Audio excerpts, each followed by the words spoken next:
정옥은 주말마다 동네 문화센터 마당에 나가 국화를 손질했다. 흰 꽃잎에 손을 대면 늘 마음이 진정되었다. 아들 승우와 며느리 하윤이 결혼한 지 새해, 집은 조용했고 저녁마다 밥 짓는 냄새가 났다. 텔레비전 리모컨을 서로에게 밀어주다가도 마지막엔 늘 정옥이 뉴스 채널로 돌렸다. 평온이라는 말이 있다면 그것이 이 집에 내려앉아 있는 듯 했다. 그날도 그랬다. 동네 효도축제라 이름 붙은 행사에서 학생 합창단이 노래를 불렀고 구청장이 느릿느릿 인사를 했다. 정옥은 자원봉사 조끼를 입고 떡 케이크를 썰어 나르다가 마당 입구에서 누군가를 보고 손을 놓칠 뻔했다. 검은 린넨 셔츠, 회색 머리, 낯익은 어깨. 강만수 20해 전 헤어질 때 마지막으로 들여다본 그 사람의 뒷모습이 그대로였다. 심장이 잠깐 바닥으로 떨어졌다가 다시 제자리로 돌아오는 느낌. 정옥은 무슨 말이라도 해야 할 것 같아 발을 뗐다. 그런데 그 순간 반대편에서 하윤이 걸어오다 멈췄다. 며느리의 얼굴이 빛을 잃은 종이처럼 하얗게 질렸다. 눈이 커진 채 말들이 목구멍에서 엉켜나오지 못했다. 어머니, 물 더 필요하세요? 하윤이 겨우 입을 열었다. 말과 달리 시선은 만수를 비켜가지 않았다. 만수도 잠깐 아주 짧게, 그러나 분명히 하윤을 보았다. 그 눈빛엔 낯섦과 친숙함이 기묘하게 섞여 있었다. 인파가 밀려들고 사회자의 농담이 스피커에서 튕겨나왔지만 세 사람의 공감만 시간이 느려졌다.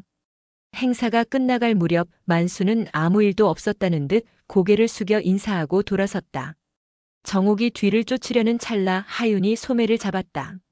어머니, 더운데 오래 계셨어요. 잠깐 그늘로 가요. 손길은 다정했지만 목소리 속엔 알 수 없는 떨림이 있었다.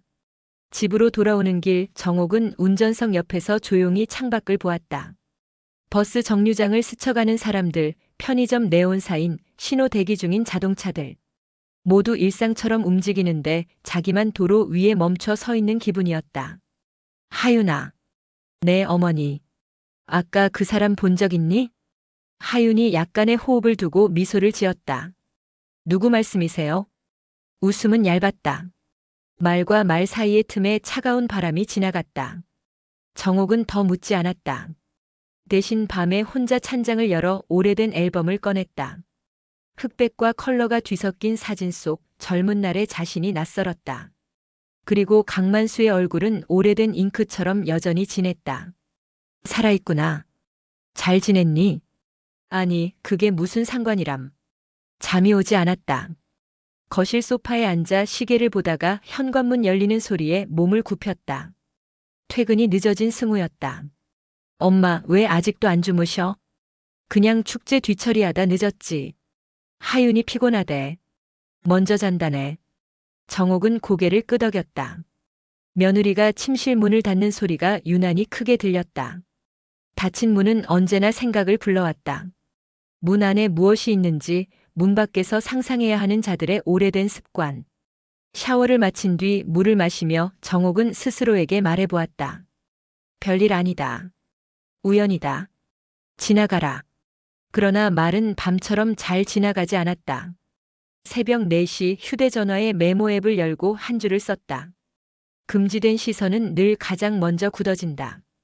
다음 날 아침 부엌에서 된장국이 끓었다. 하윤이 물을 썰며 평소처럼 어머니, 간 봐주세요 했다. 정옥은 숟가락을 들고 식탁에 앉았다. 국물이 혀끝을 스치자 익숙한 맛이 났다. 아무 일도 없던 집의 맛. 그런데 그 익숙함이 오히려 이상했다. 너무 정교한 연극처럼. 하윤아, 너 대학 때 어디서 살았지? 학교 근처 오피스텔이요. 그때 누구 사귀었니? 칼끝이 도마 위에서 한번 멈췄다. 아주 잠깐의 멈춤. 하윤은 미소를 잃지 않았다. 있었죠. 다 지난 일이에요. 정옥은 고개를 끄덕였지만 마음은 고개를 저었다. 지난 일. 지난 일이라는 말만큼 현재를 흔드는 말이 또 있을까? 점심 무렵 정옥은 문화센터 사무실로 전화를 걸어 자원봉사 기록을 확인해 달라 했다. 어제 행사 참가자 명단 혹시 외부 초청 명단도 있나요? 네, 지역 기업인 몇 분이 오셨어요. 아, 강만수 회장님도 오셨죠. 요즘 복지재단 후원하시거든요. 핸드폰을 내려놓고 한동안 움직이지 못했다. 이름은 단단했고 과거는 소금처럼 스며들었다. 그럼 어제의 우연은 착각이 아니라 일정이었다는 뜻이네. 정옥은 한 가지를 결심했다. 확인해야 했다. 내 마음이 미쳐가는 건지 세상이 미쳐가는 건지. 밤 승우와 하윤이 잠든 뒤 정옥은 조용히 대문을 나서 골목 끝 카페로 갔다. 유리창 너머로 보이는 밤의 사람들, 노트북 화면, 커피잔. 카페 벽면 게시판에 붙은 복지재단 홍보 포스터가 눈에 들어왔다. 하단에 작은 글씨 이사장 강만수. 그리고 다음 주 일정 후원자 간담회, 장소 헤르츠 라운지. 정옥은 달력을 폈다. 하루를 동그라미 치며 마음속으로 중얼거렸다. 그날 내가 나오면 그때 묻겠다. 살아있는 사람에게 살아있는 말로. 새벽이 밝아올 무렵 거실로 돌아온 정옥은 영정 사진처럼 오래된 가족 사진을 올려다보았다. 사진 속에 자신이 속삭였다.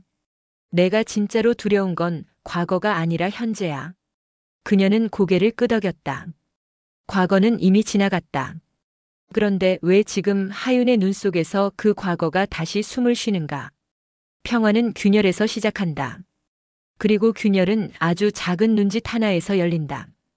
그날의 눈짓이 이 집의 바닥을 어디까지 갈라놓을지 정옥은 아직 몰랐다. 다만 한 가지, 며느리의 떨림과 남편의 눈빛이 서로를 기억하고 있었다는 사실만은 누구보다 분명히 알고 있었다. 헤르츠 라운지는 강남의 오래된 빌딩 15층, 전면이 유리로 된 라운지였다.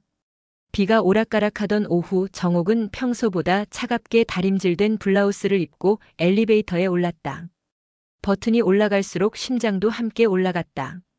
도착한 문 앞 접수대에선 초대장이라고 묻는 직원에게 정옥은 재단 봉사자 명찰을 내밀었다.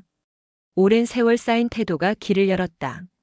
라운지 한쪽에 후원자들이 모여 담소를 나누고 다른 한쪽에선 케이터링 트레이가 은빛을 반짝였다. 창밖으로 비구름이 서서히 걷히며 도심의 빛이 살아났다. 그 가장자리에 강만수가 서 있었다. 회색 머리, 절제된 미소, 손등에 굵은 혈관. 그는 누군가의 어깨를 가볍게 두드리고 또 다른 누군가와 악수했다. 정옥은 먼저 다가가지 않았다. 대신 사람들 사이를 천천히 돌아 적당한 거리를 잡았다. 그때 엘리베이터 문이 열리고 하윤이 들어왔다. 검은 원피스에 단정한 코트, 작은 파일을 품에 안고. 그녀는 접수대와 몇 마디를 나누더니 바로 만수가 있는 쪽으로 걸어갔다. 두 사람의 거리는 단숨에 좁혀졌다. 하윤이 말했다. 초대하신 자료 가져왔어요. 만수가 고개를 끄덕였다. 오랜만이군. 그 말 한마디에 두 사람 사이의 시간이 흔들렸다. 오랜만이군. 그 속에 지난 계절과 지난 겨울과 지난 여름이 겹쳐들었다. 정옥은 테이블 모서리를 잡았다. 손끝이 미세하게 떨렸다. 여긴 사람들이 많아. 하윤이 창가 쪽을 가리켰다. 만수는 잠시 망설이다가 고개를 끄덕였다. 두 사람은 라운지 외곽의 조용한 코너로 이동했다. 유리창 밖으로 저녁 햇살이 기울며 그들의 옆 얼굴에 길게 선을 그었다. 정옥은 천천히 다가가며 테이블 뒤편 장식 화분 사이에 섰다. 두 사람의 대화가 조각조각 들려왔다. 그때 내가 떠난 건 내가 아니라 나를 지키려는 선택이었어. 만수의 목소리였다. 저도 알아요. 그래서 원망을 멈췄어요. 하지만 지금의 저는 며느리예요. 그 집의 규칙을 어기면, 내가 불행하면 그 규칙이 무슨 소용이냐? 불행하지 않아요. 하윤이 천천히 웃었다. 불안할 뿐. 단어는 칼끝 같았다. 불행이 아니라고 말하는 사람은 대개 이미 불행을 지나왔거나 불행의 문턱을 보고 있는 사람이다. 정옥의 가슴이 졸아들었다. 잠시 후 만수가 조심스럽게 말했다. 내가 괜찮다면 마지막으로 한번 밥을 먹자. 작별을 제대로 해야 내가 앞으로 내 삶에서 완전히 빠질 수 있을 것 같아. 하윤이 눈을 감았다 떴다. 작별이라 우리에게 그런 말이 있었나요? 늘 엉킨 채로 흘러갔지. 그러니까 이제라도. 하윤은 한동안 말이 없었다. 그리고 아주 고요한 목소리로 답했다. 한 번. 단 한 번. 그 대신 다시는 연락하지 마세요. 정옥은 숨을 삼켰다. 화분잎이 살갗에 스치는 소리가 내 귀에만 크게 났다. 세상이 묘하게 투명해지는 순간 가짜로 덮어놓았던 색깔들이 벗겨졌다. 며느리의 옆얼굴엔 애써 접은 감정의 주름이 있었고 만수의 눈엔 늦은 사람들의 후회가 얼룩져 있었다. 행사가 끝나갈 무렵 정옥은 돌계단을 서둘러 내려왔다. 매미 껍질처럼 가벼운 호흡이 가슴에 매달려 떨어지지 않았다. 지하 주차장에서 핸들을 잡고 한참을 앉아 있었다. 어떻게 해야 하지? 아들에게 말해야 하나? 며느리에게 따져야 하나? 아니면 나와 그에게 먼저 묻고 시작해야 하나? 집에 돌아오니 승우는 회식이라 했다. 거실은 고요했고 부엌등만 노랗게 켜져 있었다. 하윤이 먼저 씻고 나와 머리를 말리고 있었다. 그녀는 정옥을 보자 환하게 웃었다. 어머니, 저녁 드셨어요? 제가 죽 끓일까요? 정옥은 멈칫했다. 그 웃음이 낯설었다. 회색 빛깔 유리잔처럼 투명했지만 안쪽이 비어있는 웃음. 괜찮아. 배가 안 고프네. 오늘 피곤해 보이시는데 무슨 일 있으셨어요? 정옥은 한참을 보다가 고개를 저었다. 아니. 말을 바꾸려다 차라리 앞으로 갔다. 하윤아. 네. 내가 모르는 내 과거가 있니? 하윤의 손이 잠깐 멈췄다. 수건 끝에서 물방울이 바닥으로 떨어졌다. 그녀는 눈을 들어 정옥을 제대로 바라봤다. 달아나지 않는 눈이었다. 누구에게나 있죠. 어머니께도 있잖아요. 정곡이었다. 정옥은 실소를 삼켰다. 그래. 그럼 묻는다. 강만수를 아느냐? 짧은 침묵. 하윤이 천천히 고개를 끄덕였다. 압니다. 얼마나? 제가 결혼하기 전까지. 정옥의 등줄기가 서늘해졌다. 그녀는 의자를 당겨 앉았다. 다시는 만나지 마.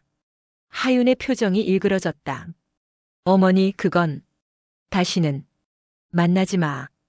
그 말은 명령이었다. 동시에 간청이었다. 정옥이 식탁 모서리를 꽉 쥐었다. 손등에 핏줄이 솟았다. 너는 내 며느리다.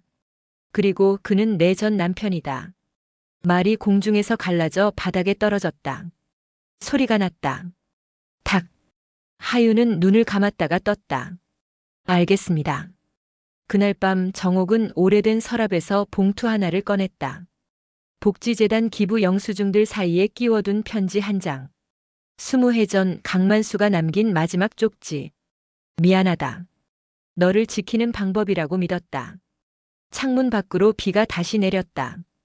유리창을 두드리는 물방울 소리가 규칙적이었다. 규칙은 평온을 만든다. 그러나 규칙을 어기는 건 언제나 사람이었다. 다음 주의 캘린더엔 아주 작은 글씨로 한 줄이 적혔다. 작별의 밤 막아야 한다. 정옥은 며칠 동안 집안의 작은 것들에 집착했다. 수건을 같은 간격으로 접고 냉장고 자석을 일렬로 맞추고 거실 러그의 결을 빗질하듯 정리했다. 손이 멈추면 마음의 소란이 올라와 견딜 수가 없었다. 확인, 또 확인, 이것이야말로 그가 평생 버텨왔던 방식이었다. 오전 세탁기 돌아가는 소리를 배경음악 삼아 작은 방 서랍을 하나씩 비웠다.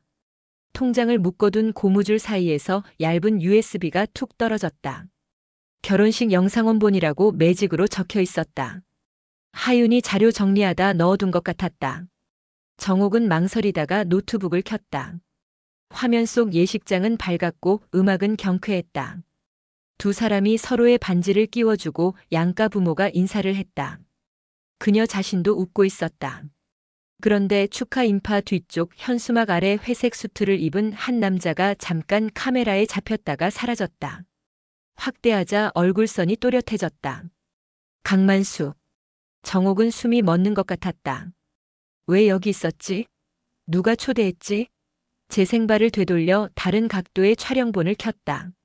그 같은 남자가 홀 구석에서 휴대폰을 만지작거리다 신부가 입장하자 시선을 피했다. 그리고 식이 끝나갈 때쯤 혼자 빠져나갔다. 정옥은 이마를 짚었다. 결혼 전에 알고 있었던 건가 아니면 답을 찾아야 했다. 그녀는 옛 앨범을 펼쳤다. 대학 동아리 사진 속 20대의 만수는 기타를 메고 웃고 있었다. 그 옆에 자신이 있었다. 그리고 뒤편 어깨 너머로 보이는 지금의 하윤과 닮은 어떤 얼굴 아니 닮았다기보다 표정의 결이 비슷했다. 그때의 질투, 그때의 오만, 그때의 선택들이 연쇄적으로 머릿속에서 소리를 냈다. 내가 밀어냈지. 그리고 이제 내가 밀어낸 빈자리를 역사가 채우는 거야. 오후 정옥은 하윤이 출근한 사이 옷방을 정리한다는 핑계로 안방 서랍을 열었다.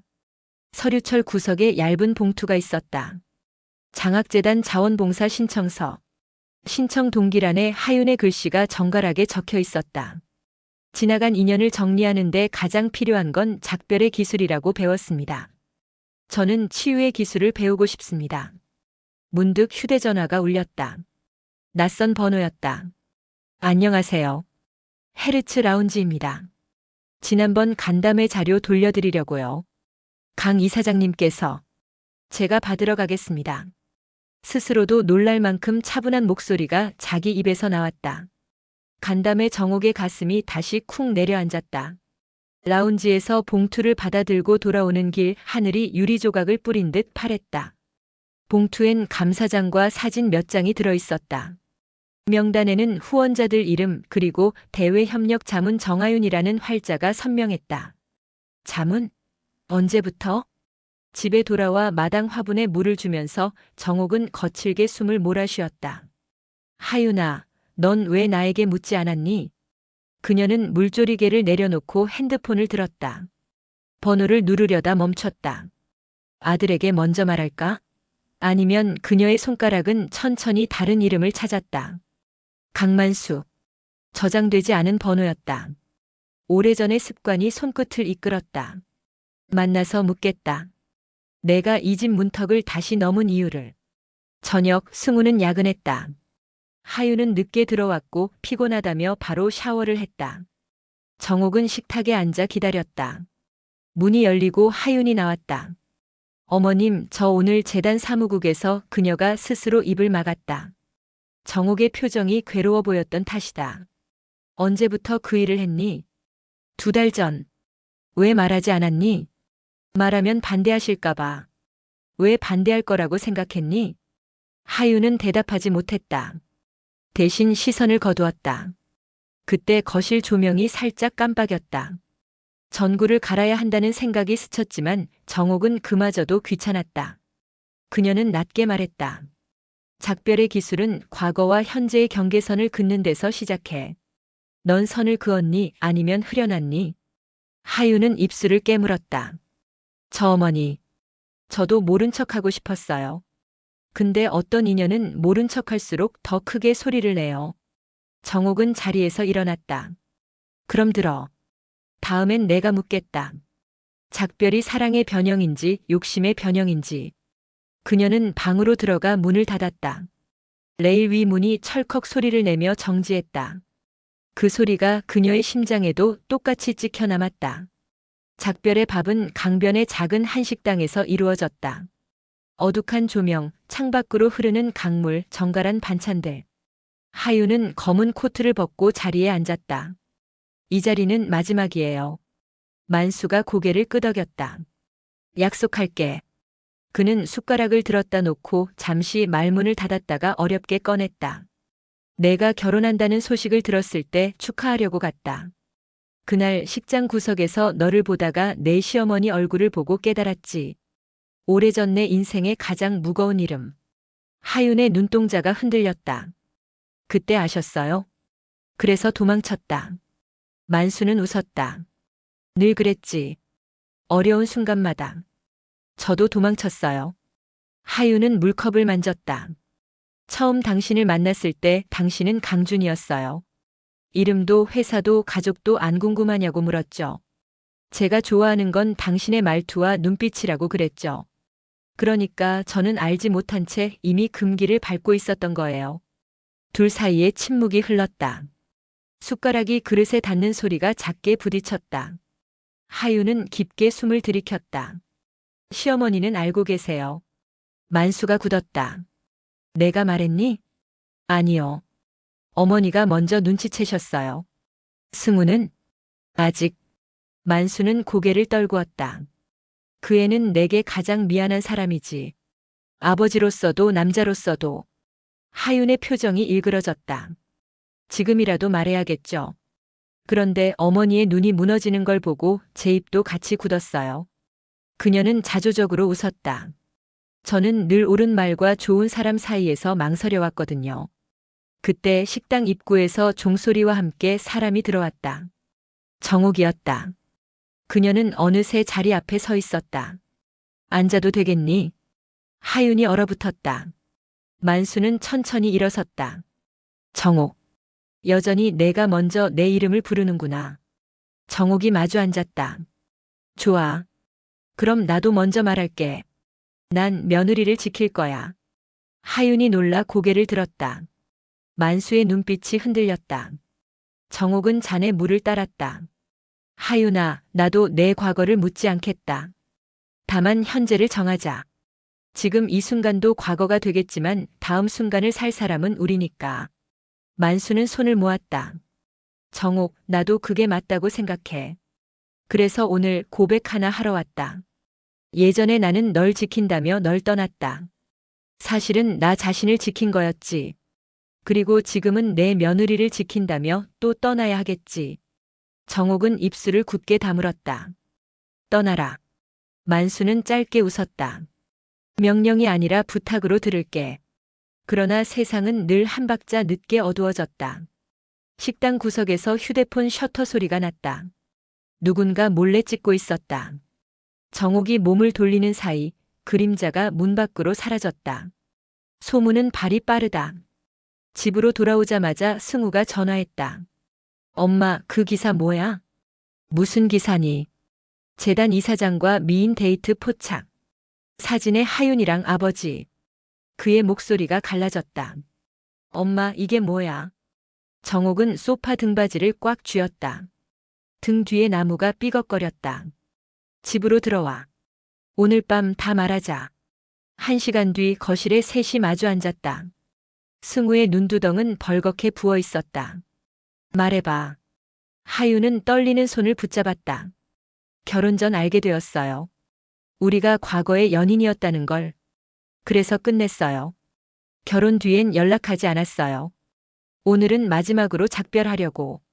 작별? 승우가 피식 웃었다. 사진엔 웃고 있네.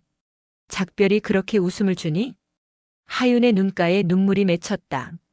미안해요. 정옥은 둘 사이로 들어갔다. 내가 책임질게.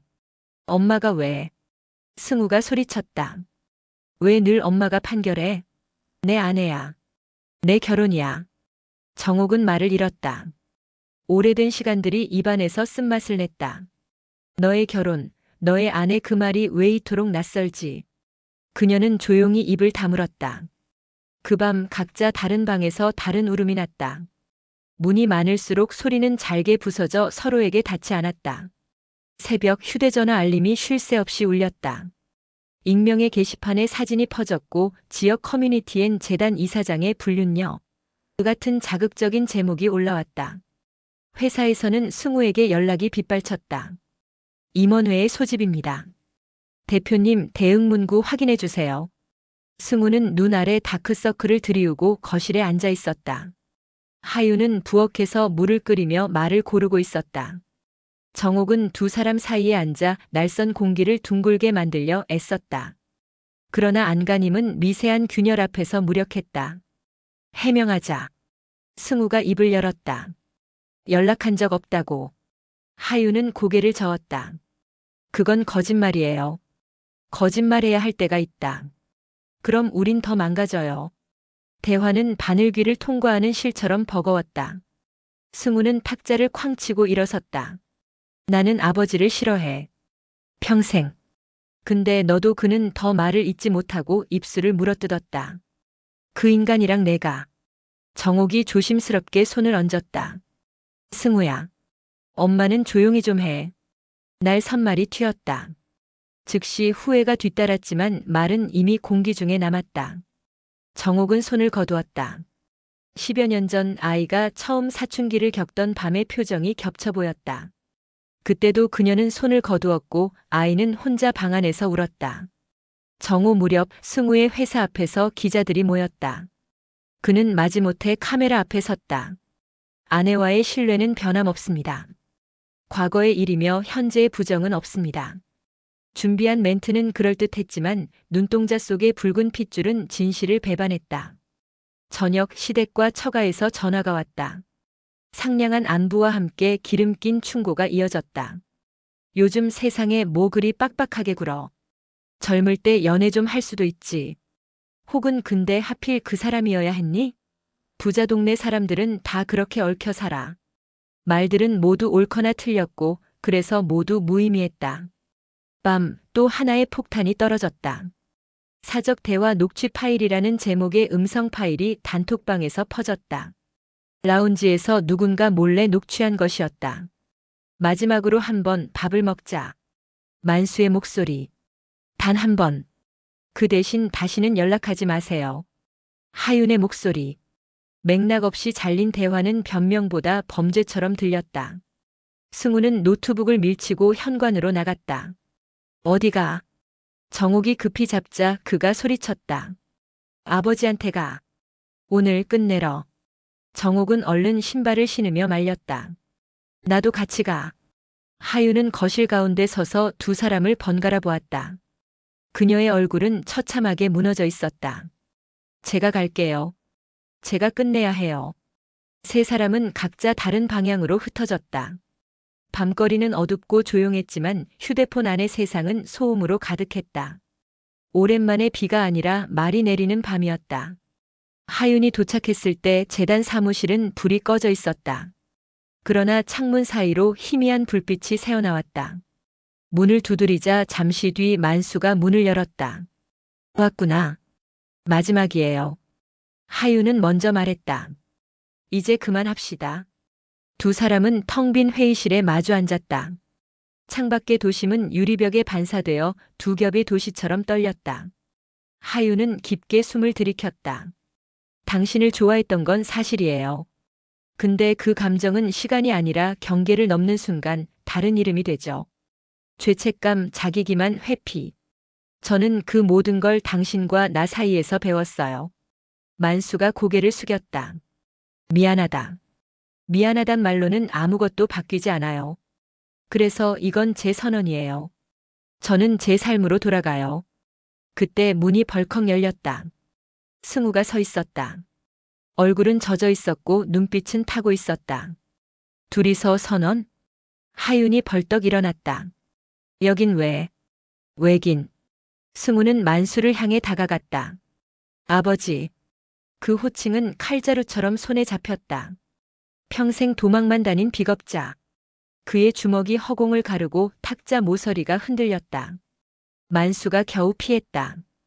보안 요원이 뛰어와 둘 사이를 떼어놓았다. 정옥도 도착했다. 그만해.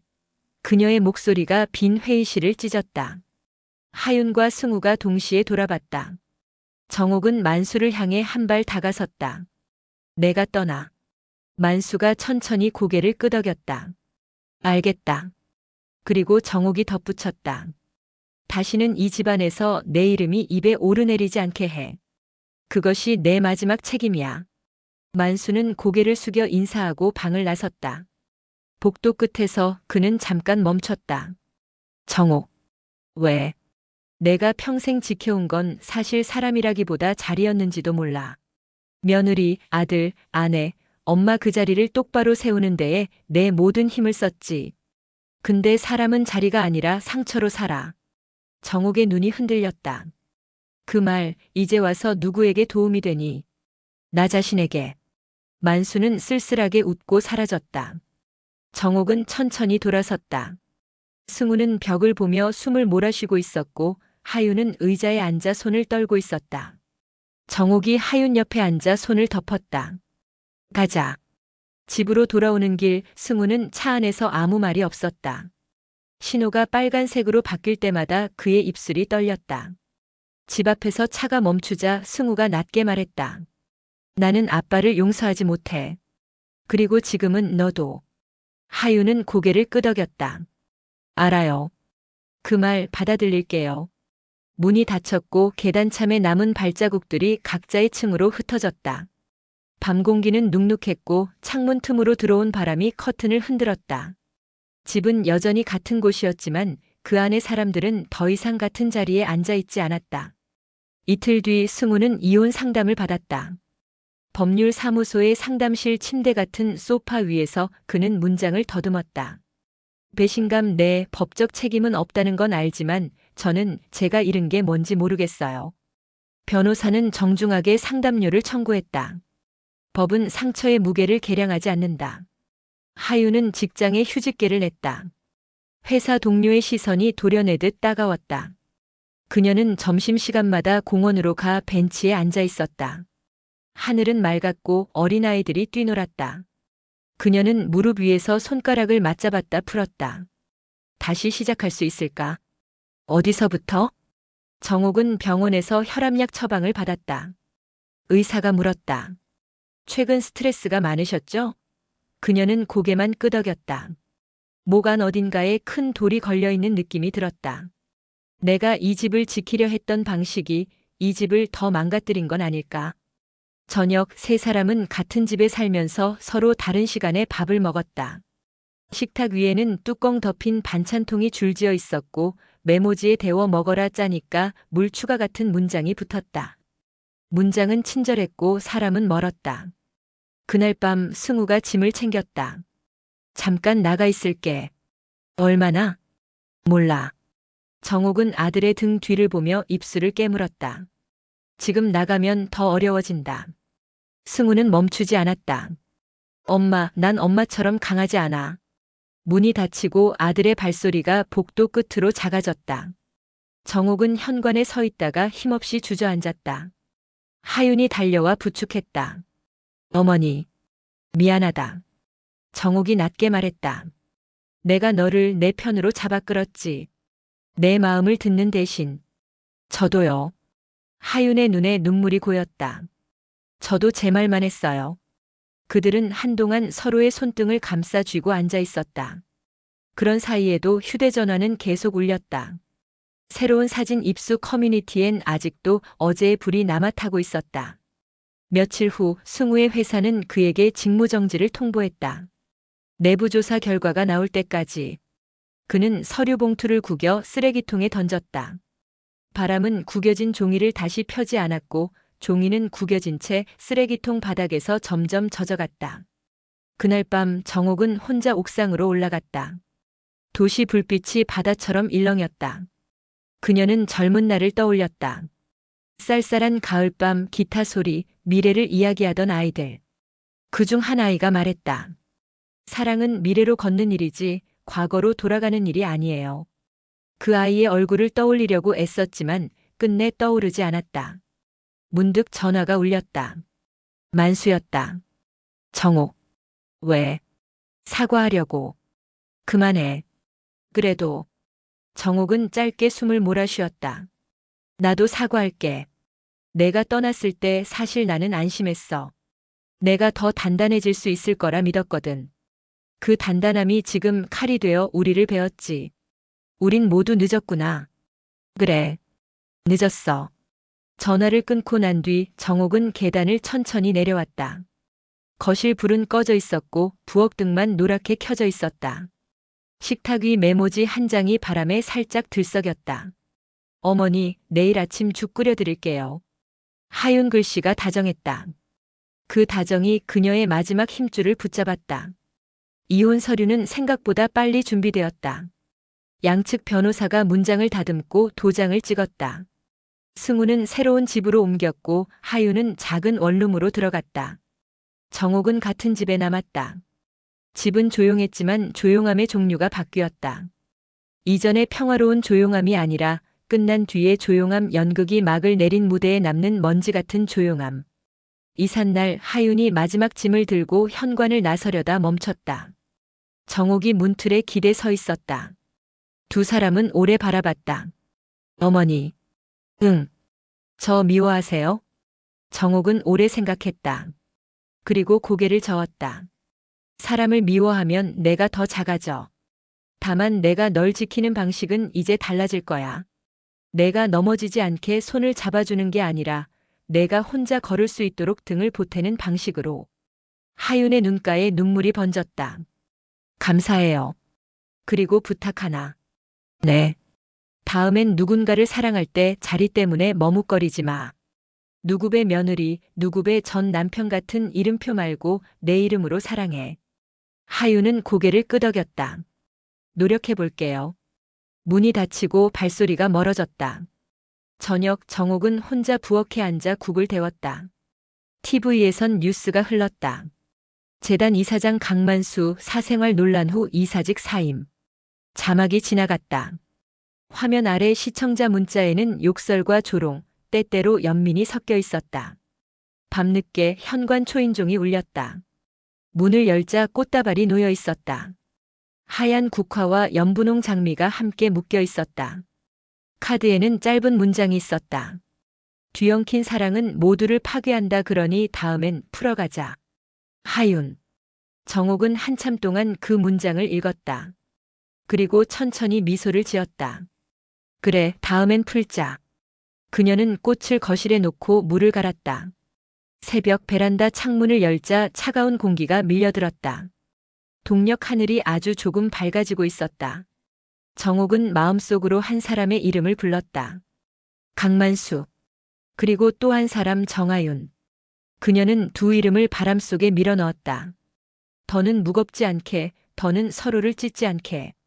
아침 정옥은 천천히 차를 우려 식탁에 앉았다. 손바닥에 남은 지난날의 칼자국들이 햇살에 드러났다. 나는 내 자리로 돌아왔다. 그러나 자리는 사람이 아니라 마음이 지키는 것. 그 길로 정옥은 문화센터로 전화를 걸었다. 국화 모종을 더 구하고 싶어요. 봄에 나눔 행사 준비하려고요. 네, 선생님. 몇 포트 필요하세요? 많을수록 좋아요. 전화를 끊고 나서 그녀는 작은 수첩을 펼쳤다. 제목을 적었다. 풀어가는 법. 첫 줄을 써내려갔다. 일 작별은 서서히 그러나 분명하게. 문득 거실 한쪽 액자에 오래된 가족 사진이 보였다. 그 속에 젊은 여자는 웃고 있었다. 지금의 자신보다 여리지만 어쩌면 더 용감해 보였다. 정옥은 그 여자를 향해 고개를 끄덕였다. 다시 해볼게. 문 밖에서 누군가의 발걸음 소리가 들렸다. 이웃인지 우편 배달부인지 알 수 없었다. 중요한 것은 세상이 여전히 앞으로 움직인다는 사실이었다. 그녀는 차를 한 모금 마시고 꽃을 다듬었다. 하얀 국화의 잎을 손끝으로 정리하며 중얼거렸다. 뒤엉킨 사랑은 모두를 파괴한다 그러니 다음엔 풀어가자. 그 말이 집안을 채우자 어제의 소음은 조금 멀어졌다. 완전한 행복은 아니었지만 완전한 불행도 아니었다. 한 사람이 살아갈 만큼의 여백, 다시 시작할 만큼의 바람. 그렇게 이 집은 천천히 새로운 하루로 걸어 들어갔다.